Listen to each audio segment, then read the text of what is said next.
Ancient Egypt, Atlantis, and engineering industry. Is that even related?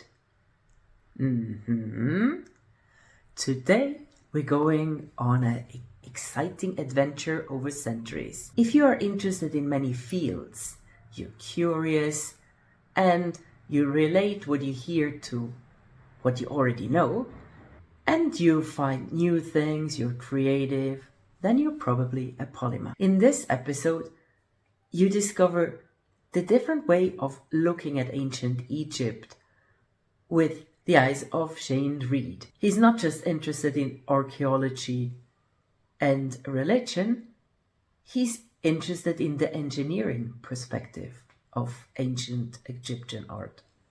I've been working with polymaths for over 4 years now.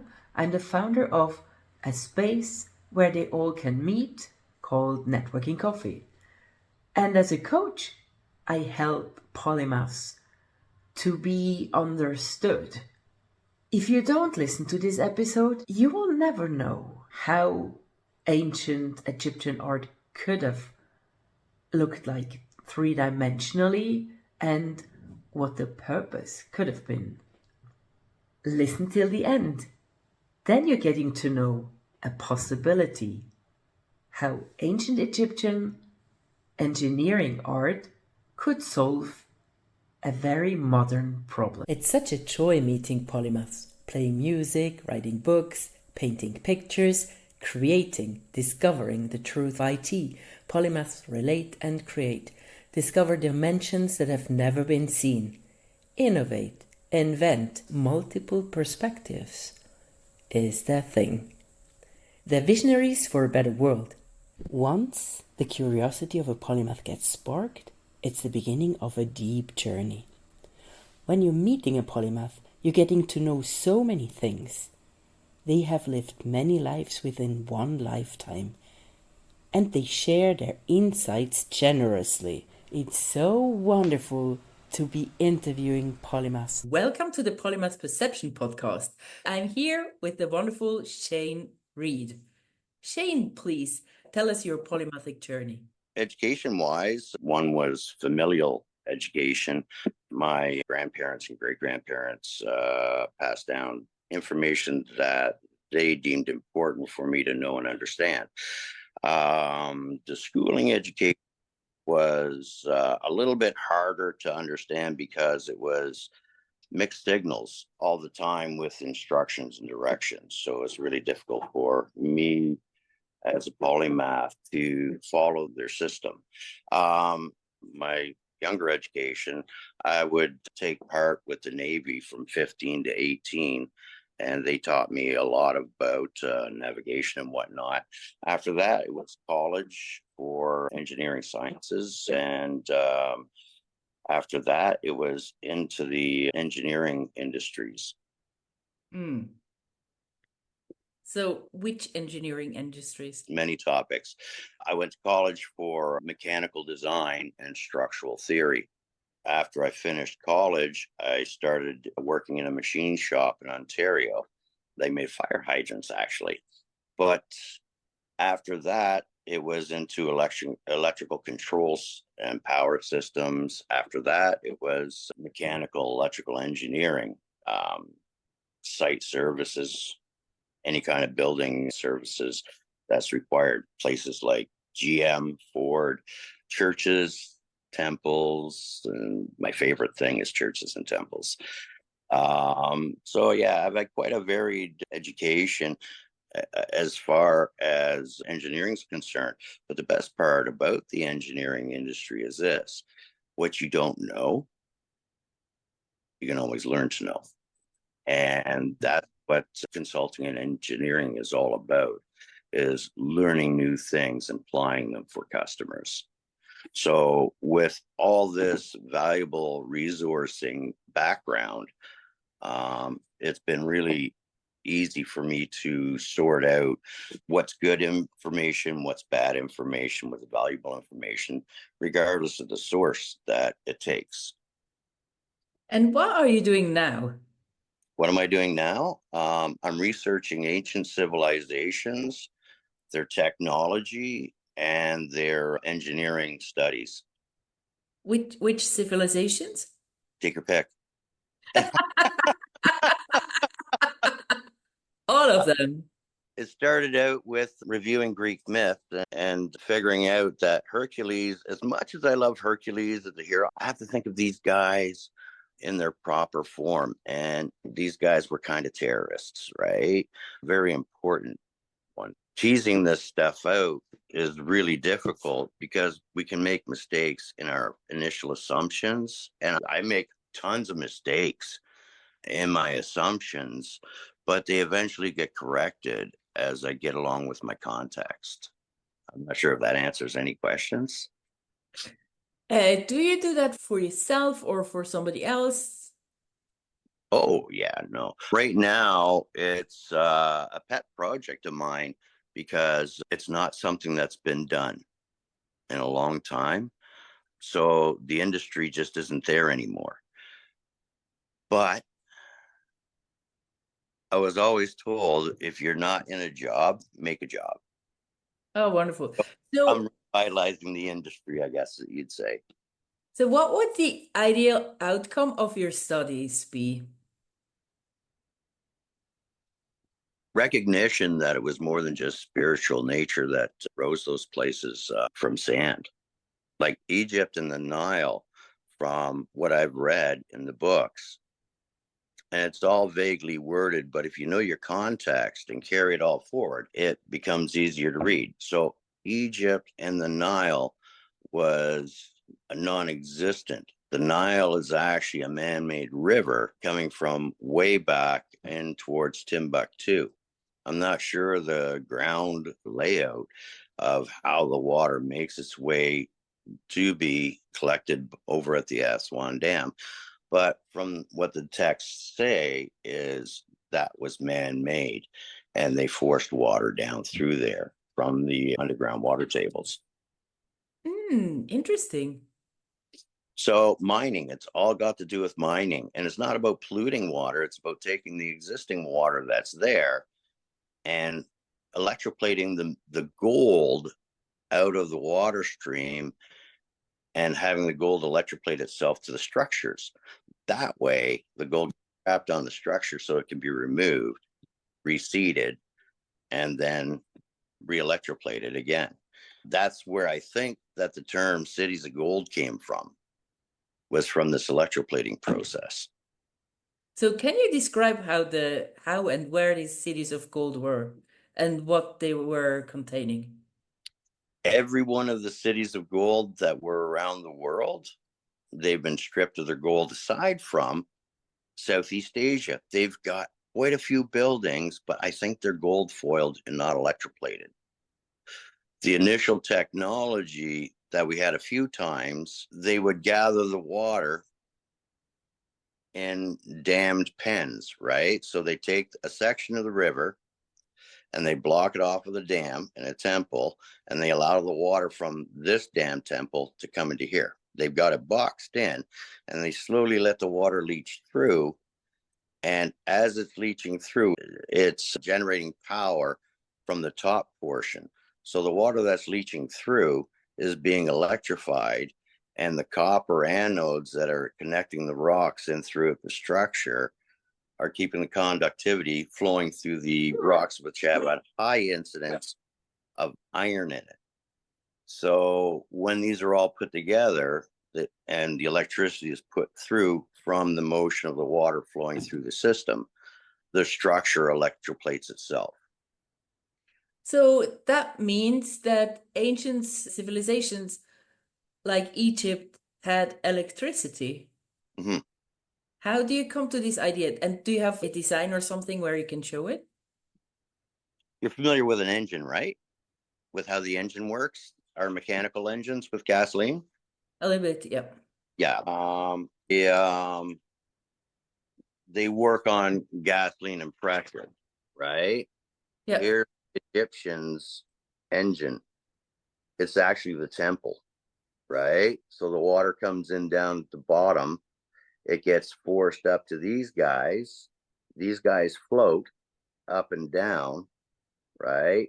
Individually in time. just like our engines. And then the posts and whatnot drive the machinery either up and down or in a rotational mode, right? Each one of these will do either an up-down motion with a spinning or just up-down to generate power. Now, I don't have all the details here to it yet because I'm still sorting through the text to see what the timings are, but it's definitely an engine, and it's in the way that they place the word power and who's generating the power. I think I may have shown you this one, right? Yeah, I've seen that. Yeah. Osiris and Set. Yeah. Set gets his power in part from Osiris in this mechanism. So as they both go up and back, they're generating power together. One can never have power without the other. Essentially, that's what this says. Mm-hmm. It shows me how they did it. It shows me all the angles at which the pieces move. It gives me all the context and information at the top in the instructions. But here's where I differ from archaeology. Archaeology stops at spirituality, right? And they don't go any farther with their determinations of the symbols. Now, the symbols have a lot more definitions to them. And they allow me, with the additional context that I have, to be able to understand what it is that they're trying to get across in their engineering. You have to remember, though, it's all in 3-dimension. If you see something in 2-dimension, you have to picture it in 3-dimension, picture it moving, and picturing it doing what it needs to be doing as per the instructions. So this is all these instructions are be done in your head, like a computer. Interesting. And if you forget to carry one piece of context forward, nothing works out. You don't get your answers, you don't get your product, nothing works out. So your context has to be bang on. So you say products. Did you construct those products for yourself? Mm-hmm. Can you show that as well? Sure. Let's see, where's that? There we go. Okay. Here's one of the assemblies. This came from the Papyrus of Ani. Okay. This is the complete ant boat of King Tut and Solar Sledge. Okay. Yeah. All these pieces we see in King Tut's collection. Okay. Although they're not shaped exactly, they're not supposed to be exact replicas because I'm only focusing on the important parts that make the pieces go like this or go like that. The idea of all these pieces are to pinch inwards to grab a stone and then move it in water. This little guy here is that little Horus bird statue. These parts here haven't been found. That's the Eye of Ra. Okay, and when he's connected in with Horus, he makes actually the Eye of Ra. The right Eye of Ra is this complete structure here. Okay, these two pieces are missing from the collection and in another room to the east of King Tut. King Tut. And what does this structure make? Does this produce electricity or is it just a moving structure? How shall I imagine that? Okay, so the texts say that once the stone is loaded onto the item, it gets strapped in. After that, they add water to it. And when they add water to it, sucker, come here. This whole thing floats up, floats forward, and then sets back down again momentarily because there's more water that needs to come to it and turn it around and flip it upside down so that the stone drags across the ground as it's going from one chamber to the next. So that's what the texts tell me. I'm not that smart that I could work all this stuff out by myself as a designer. So I had to have verbal and visual instructions for these things. That's how the instructions work for it. So that's just the one piece. This whole assembly, though, Dr. Barbara, fits into this little guy here. This is the complete assembly of King Tut's, more or less. I didn't leave I left out the two end shrines from the left and the right, but the north and the south shrines are set to go. When King Tut's items are all set up, it looks like this, right? With one section being in one chamber, and then along a tunnel, and then it goes to that shrine in another chamber. Now, the texts say that these things are supposed to work under the Sphinx. That's cool. Under the Sphinx. Under the Sphinx. That's cool. In the Papyrus of Veni, it also gives additional references for the Sphinx. It actually shows the Sphinx up at the top on the right-hand side. All the references, the tying up post, all that stuff, it's all there, right? It just needs to be read. Sorry, I don't want to sound rude or whatnot, but it has to be read differently by people with more than just archaeological interests. Yeah. Engineering ideas that were left globally for us to inherit, to learn from, and to keep going. Interesting. And we all know the histories of how it came to be as it is today. And Barbara, that's where I was supposed to apparently go to school. In Egypt? In Egypt. My great grandmother told me, she says, you're supposed to go to the old world to learn. I go, where? And she shows me a picture. I go, I can't go to school there. There's nothing there. So which way came your interest in all of this? Who incentivized you to study and even come to the idea to build that all? Was it just you reading it and then being creative, or did you have a mentor or inspirator? Is this the time to go biblical? Take whatever literature you need to take. Okay. I once read an interaction between Jesus and a group of people. Jesus said, let the children come to me. Now, to me, when he said that, it meant several things. It meant, let everybody come see me and talk. But Jesus is an engineer.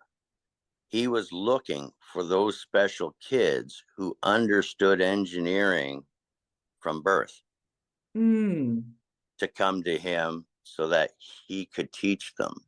I've read the book, not word for word all the way through several times, but I've read certain things that I was directed to for information, and I came across it and I'm going, they're not going to accept me. So it turns out not everybody needs to go to Jesus. That's when my education started. I saw all these beautiful pictures in my grandmother's Bible. She had one of those thick Bibles like that, right? And it was like this big, and it sat on the stand open. Yeah. And I just go to her place and look through the book and look at all the wonderful pictures. And I noticed that was certain symmetry that was constant throughout certain shapes, right? There was certain consistency to certain shapes in seating positions, standing positions. And I caught quite quickly what it was with the Venus de Milo. When I saw her and then I saw a picture of Italy, I go, that's gorgeous. What is that? I was gobsmacked. So the Venus de Milo is modeled after Italy. If you saw Italy in a three-dimensional, like we see it on Google Earth, it's compressed, flat. But if you see Italy in all the mountains and profiles, she looks like she's bending her knee around, right? The mountains. So it's they profiled her body to look like Italy. I have to go and have a look afterwards. That's so interesting. That's why. You have a talent for recognizing shapes like no others somehow. That's your key gift. What senses help you with all this? Is it just the normal senses that we have, or do you have some extra sensory perception? Okay. Do you own a pet? And I had a cat. Yeah, okay. So then we both know about cats. Okay. You know not to rub a cat's belly. Yeah, I didn't do that. Yeah, because you know that they're going to bite. Okay. Now, if you know the temperament and behavior of the cat, you know how he's going to come around and bite. Yeah. And if he's bitten you 20 times the exact same way, you can visualize how he's going to come at you again and bite you. But if you stop and think about it, okay, that never had to happen. Now your brain's trying to tell you that this is what's going to happen and this is exactly how it's going to happen if you approach the situation. So now, from the experience of it happening so many times and repeatedly so quickly together, your brain ingrains something and it projects it forward, I think, when you are in that situation or a situation very similar. And how it goes down may not be exactly as you envisioned it. There may be one slight change or two slight changes, but it's still the same thing with the same result. So, with enough practice at it, you can actually see those patterns and those shapes of behavior just sitting there waiting to be engaged with the right stimuli. It's interesting you say that about the cat. The only thing she did is like cats do when they let their curls out. She didn't bite or anything else. We as a family respected her Mm-hmm. freedom and Mm-hmm. never had to bite. And she was going out a lot. A lot of people have a lot of different criteria for pets. And one of the biggest ones is companion. My dogs aren't pets, they're actually family.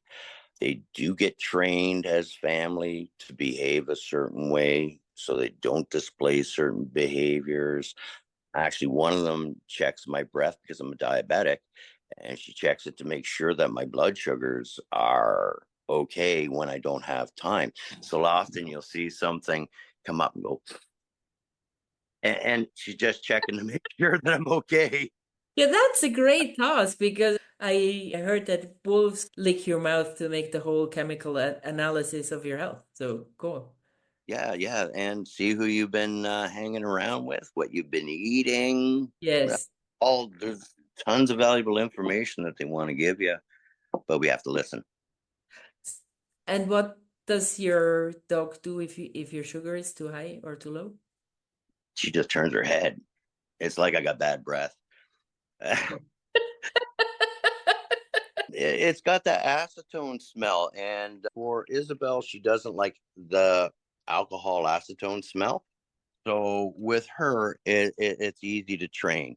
With Gizmo, he's a little not quite on the ball as far as dogs go, so he doesn't know what he's looking for. So it's just a matter of you got a good dog that's attentive and does have the that ability to dote on you. Essentially, is what you're looking for, right? For dogs that you want to train up to be more integrated in your family. I love that we're talking about animals because the last time we talked, you had a bird coming on your hand. I don't know. Oh, Bobs, the Bobs. The bob, it was so beautiful. I felt really touched in my heart. Back to Egypt and what you discover. What's your vision? What do you want to have happen with that all? I'd like to get it back in working order again because these guys have it torn apart right now and it needs to be put back together so that they can function again. Right now, they're non-functioning and they're essentially just a basement. Those factories actually pumped water out off to the side from the river. So it takes the water from the river, and the structures pump the water out to the side into canals. And those canals allow the farmers to build mulch, essentially build dirt for farming, right? Because without that silt of dead plant matter, nothing can happen around that place, right? It just sits a dead river. Now, if they start to put the water back, then life can start thriving again from that 1 to 2 mile strip along that river that they have now. I've seen a photo where Egypt wasn't just this little tiny strip down Africa. It's actually a nice big brown area, which shows an overpopulated farming area. So interesting. We learned in history that this was because the Nile got flooded and wet the land. And you say this was done intentionally and artificially. Yes, they tamed a river. Right now, the Nile flows freely from the Aswan Dam to the Delta. Yep. So right now, it's only, like I said, a 2 mile stretch. What they did was they sectioned it every so far with a dam and a factory. So that way, it's a temple factory, right? A portion of its temple, a portion of its factory, and whatnot.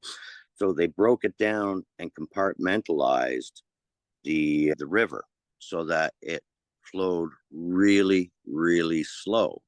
Since they've been taken away, the water's just bled out from the place and it's hemorrhaging water every day kind of thing. The tonnage, I can't even begin to guess how many tons of water that thing is just oozing out every day with mineral content that nobody's getting any value from.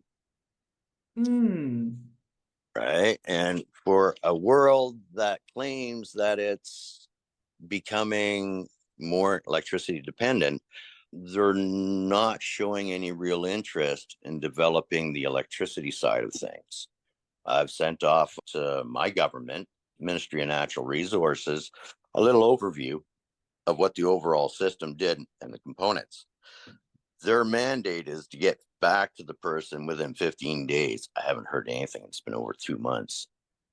So there's problems, especially since the science has already been verified and standardized. We have electric lighters running all over the place.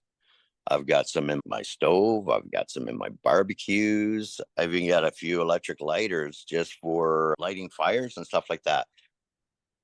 But we use it on the small side. We use very tiny pieces of that. I want to bring it back to where we're using things that are like huge rocks.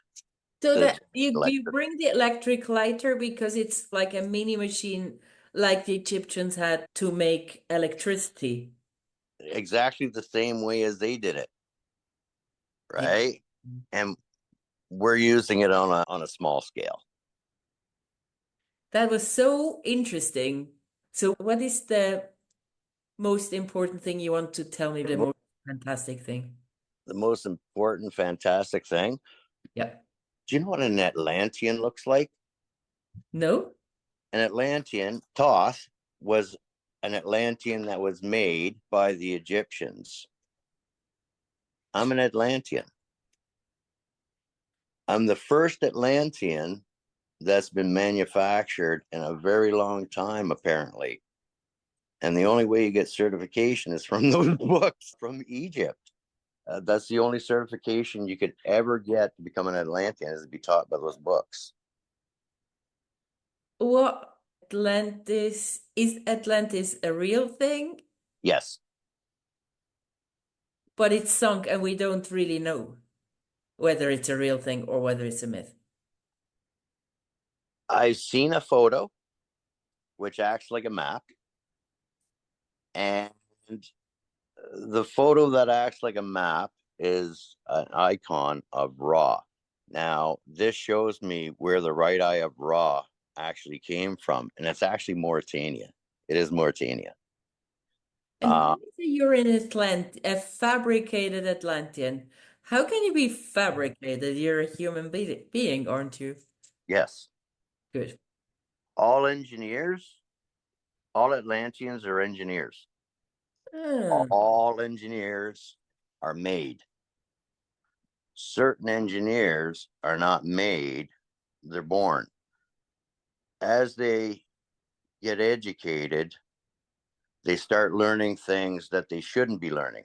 And that's where the questions really come into play. And it's really important to ask those questions. If you read a passage, you got to ask, why did they do it? And then go and look in your context for the answers. All your answers are in every one of those texts. But it's just to be brave enough to be able to put up with people going, you're wrong and you're crazy.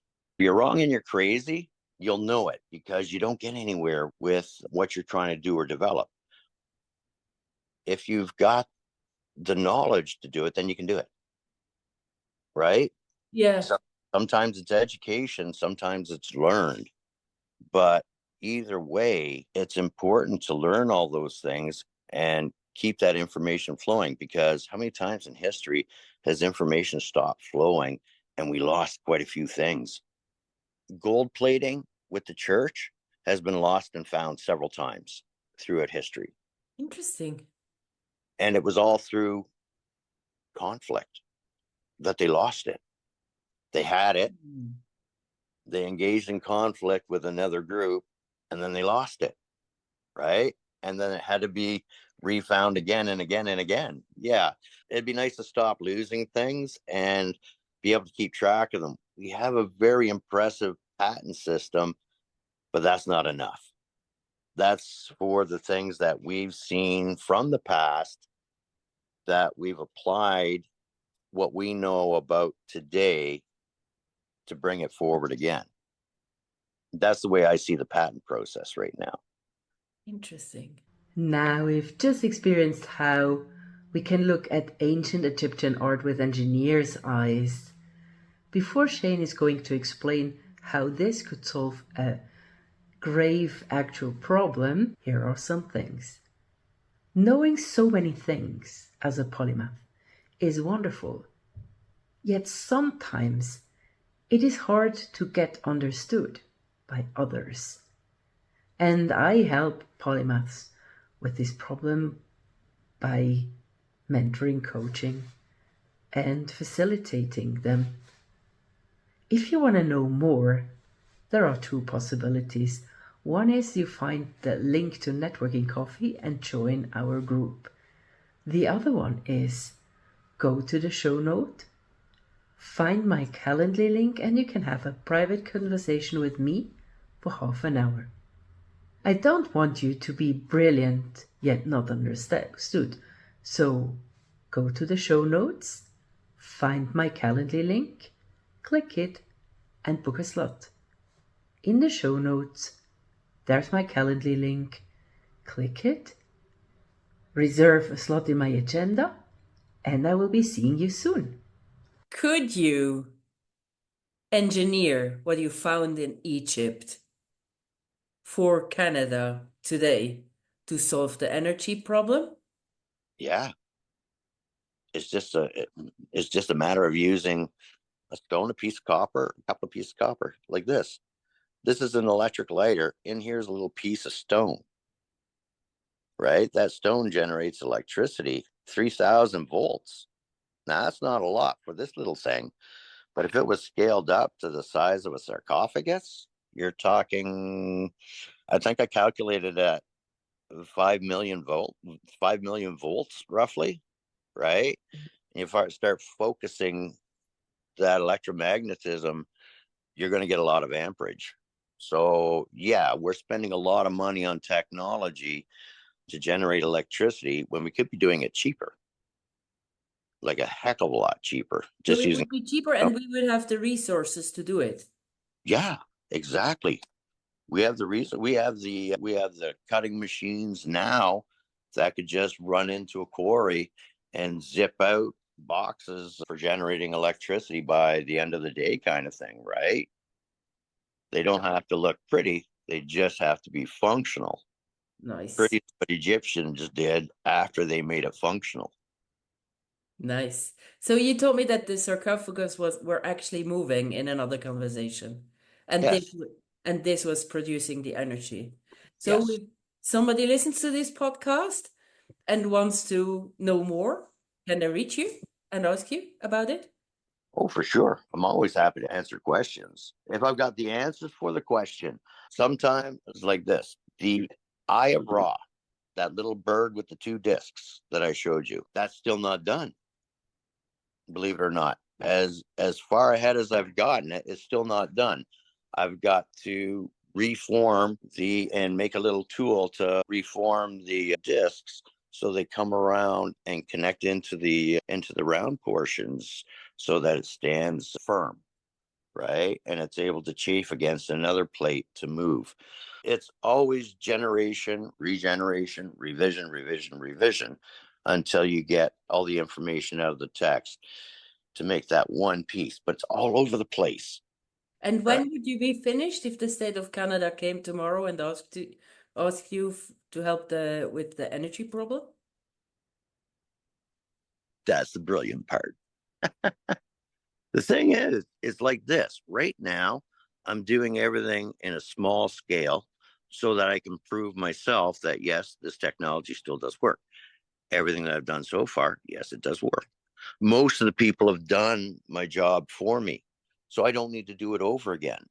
A lot of people will be able to do what I'm poking away at, and they'll be able to do it a lot quicker because they have the more polished portion of their business. So I don't need to necessarily make all the parts myself. I can delegate to other contractors to make the points and then go through all those points about what it is that we're looking for, how it's supposed to behave, and then finally what it's supposed to do.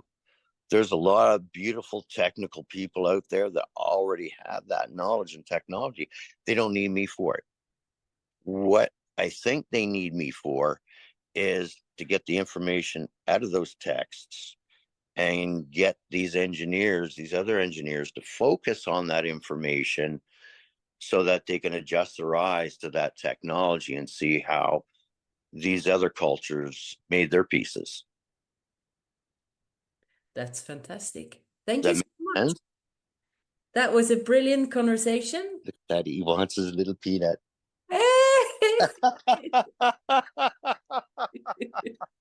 Bugger. Sweet.